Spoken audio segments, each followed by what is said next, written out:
أن تبقى معي. أعود إليك سيد محمود الشناوي مرة ثانية. أبدأ معك من حيث ماراثون الانتخابات والستة أيام الباقية، كيف تراها؟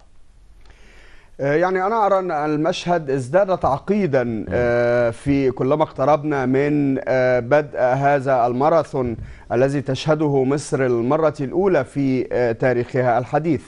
أنا في تصوري مسألة الدعاية الانتخابية وتكثيفها الآن هي الأنجع والأفضل من أي شيء آخر، لأن الناخب المصري على عادته التصويتية وباعتبارها تجربة أولى لم يصل إلى قناعات محددة. ربما تكون النسبة التي وصلت إلى قناعات هي تلك النسب المنتمية إلى تيارات بعينها أو إلى تكتلات بعينها تدعم مرشحين حظوظهم وافرة وواسعة أمثال السيد عمرو موسى والسيد أبو الفتوح والسيد محمد مرسي.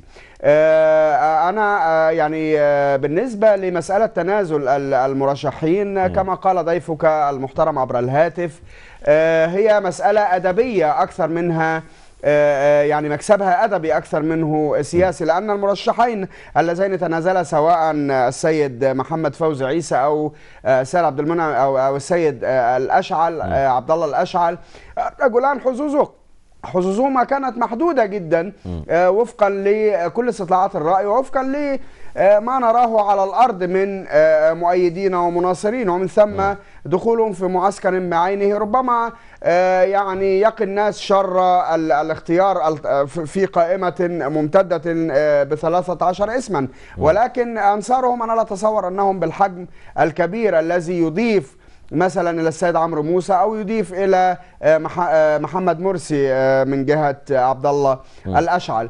انا يعني اقول ان ماراثون الانتخابات ما يحدث كلها ظواهر صحيه وتجربه ثريه بالتاكيد باعتبارها الاولى التي تشهدها مصر، مع التمنيات طبعا بالتوفيق للجميع، وان كانت المساله ما زالت متارجحه بسبب عدم تكوين رؤية نهائية للناخبين، وبسبب وجود يعني ظروف جديدة تنشأ مثل إعلان الجهات السلفية النافذة تأييدها للسيد عبد المنعم والفتوح، وقيامها أيضا بعمل سلاسل بشرية مثل التي يقوم بها أنصار السيد محمد مرسي. وأنا أتصور أن هذا الصراع على الصوت الإسلامي سوف يكون خصما من رصيد الرجلين في صالح ربما السيد عمرو موسى أو السيد حمدين صباح. نعم، عودة إليك دكتور أحمد صلاح مرة ثانية. هل ترى أن